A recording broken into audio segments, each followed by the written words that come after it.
Subuyda namlı əsərdə biz ən yaxtırılğan palvalarının birisi, mana Yolbas öldürgən Batur Wusong kitabının teşiğimi, məşhur rəsmini besib duruşnamı. Əmdi Subuyda namlı əsər 120 bab, məş Wusongның vəqəligilə 10 bab sözlənген. Qarаңlar əsərdə 108 palvan ba, 120 bab. Wusongla 10 bab sözləndi degan gap nima gap? Bu Şinayan əpəndimmi?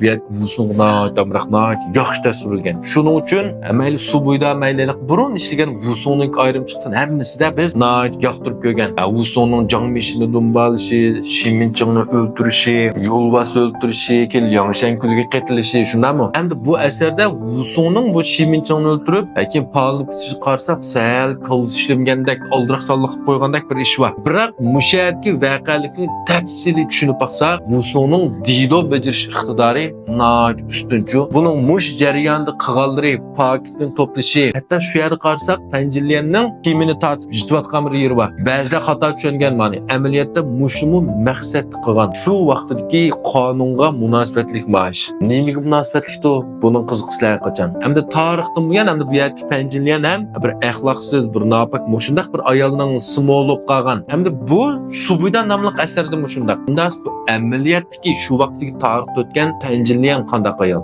Panjiliyan bilan Vudalar qandaqaraq munosabati bo'lgan. Hamda mush mazmunlarga mash Wusongning bir to'liq mazmunni anglab baqay deb qiziqadigan do'stlarga ostidagi Xaytunjudoga ulanmaga bir yarim soat uzoqroq mash Wusong, Panjiliyan qatorliqlar to'g'risida bir to'liq mazmunni esib qo'ydim.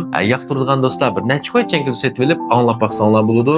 Filmni setib olgandan keyin yo'qolib ketmaydi va Xaytunjudoning ichiga kirib, vodi dingdan yak vodi go'may shu ichiga kirsanglar, yana shu peti bor nurg'ullar setib olmay qolibsizlar. Setib bo'lgandan keyin mush ulanmani qayta bassanglarmi chiqadi yoki Xaytunjudo deganda besib chorchon shuni desanglarmi o'xshashli topa olasizlar. Rahmat.